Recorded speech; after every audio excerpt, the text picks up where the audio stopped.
ఆ నియోజకవర్గంలో ఏ పార్టీ గెలిస్తే అదే పార్టీ రాష్ట్రంలో అధికారంలోకి వస్తుందన్న రాజకీయ సెంటిమెంట్. అదే డాక్టర్ బిఆర్ అంబేద్కర్ కోనసీమ జిల్లా పి గన్నవరం నియోజకవర్గం. ఒకప్పుడు తెలుగుదేశం పార్టీకి కంచుకొట్టగా పేరొందిన ఈ నియోజకవర్గంలో ఇప్పుడు తెలుగు తమ్ములలో టెన్షన్ నెలకొంది. 7 సంవత్సరాలుగా ఇన్ఛార్జి లేకపోవడంతో ఇప్పుడు అధిష్టానం ఎవరిని నియమిస్తుంది? స్థానిక నాయకుడికి అవకాశం దక్కుతుందా, లేక నాన్ లోకల్ నేతకే పార్టీ పగ్గాలు అప్పగిస్తుందా? రేసులో ఎవరెవరున్నారు? Watch this off the record.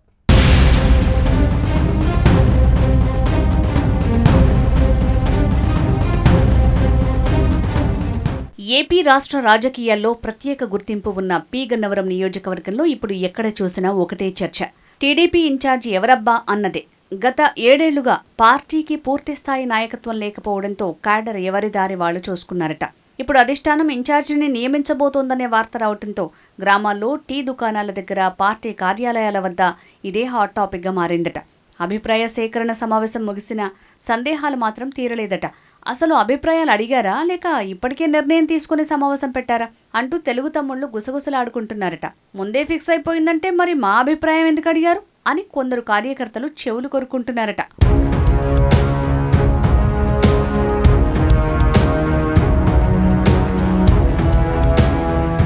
P Gannavaram నియోజకవర్గం టీడీపీ ఇన్ఛార్జి రేసులో ఇప్పుడు వేరే పేర్లు ఎక్కువగా వినిపిస్తున్నాయట. ఒకటి మోకా ఆనంద్ సాగర్, మరోటి మహాసేన రాజేష్. కానీ ఇందులో అసలు ట్విస్ట్ ఏంటంటే ఇద్దరూ నాన్ లోకల్ నేతలేనంటూ కొందరు పెదవి విరుస్తున్నారట. ఇన్ని సంవత్సరాలు పార్టీ కోసం కష్టపడింది లోకల్ వాళ్లే, పదవి మాత్రం బయటి వాళ్లక అంటూ సీనియర్ నాయకులు కూడా అసంతృప్తిగా ఉన్నారనే ప్రచారం సాగుతోందట. మహాసేన రాజేష్ వీడియో వైరల్ అయిన తర్వాత అయ్యో పనే పోయిందేమో, ఇక ప్రకటించడమే మిగిలిందేమో అంటూ నియోజకవర్గంలో గుసగుసలు మొదలయ్యాయట. అంతేకాదు అప్పనపల్లి బాలాజీ దర్శనం కూడా చాలా మందికి కొత్త అనుమానాలకు తెరలేపిందట. దేవుడి దగ్గరకు వెళ్లాడంటే ఏదో మంచి వార్త తెలిసే వెళ్ళుంటాడు అని కొందరు మాట్లాడుకుంటున్నారట.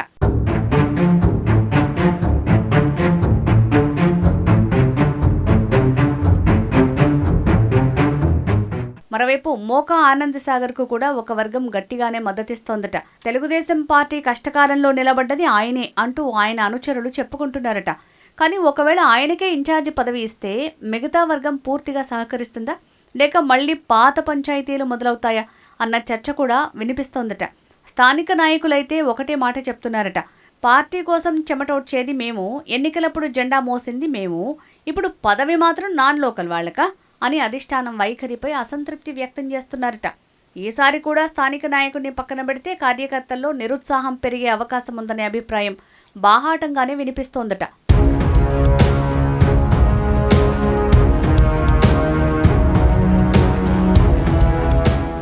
మరోవైపు కొందరు ప్రజలు మాత్రం ఇంకో మాట అంటున్నారట. లోకల్ అయినా నాన్ లోకల్ అయినా పార్టీని ఒక్కతాటిపై నడిపించగలిగే నాయకుడు వస్తే చాలు అని చెప్తున్నారట. కానీ వర్గాలను కలపలేని నాయకుడు వస్తే మళ్లీ అదే గ్రూప్ రాజకీయాలు మొదలవుతాయనే భయం కూడా వ్యక్తమవుతోందట. ఇదిలా ఉంటే పి గన్నవరంలో టీ కొట్టు దగ్గర నుంచి సోషల్ మీడియా వరకు ఒక్కటే టాక్ వినిపిస్తోంది. అధిష్టానం మనసులో ఉన్న పేరు ఏది అని. పార్టీ కోసం సంవత్సరాల తరబడి కష్టపడిన వాళ్లను గుర్తిస్తారా, లేక ఎన్నికల్లో గెలుపు లెక్కలు చూసి నిర్ణయం తీసుకుంటారా అంటూ ప్రజలు చర్చించుకుంటున్నారట. ఏ నిర్ణయం వచ్చినా దాని ప్రభావం వచ్చే ఎన్నికల మీద తప్పకుండా ఉంటుందనే అభిప్రాయం వ్యక్తమవుతోందట.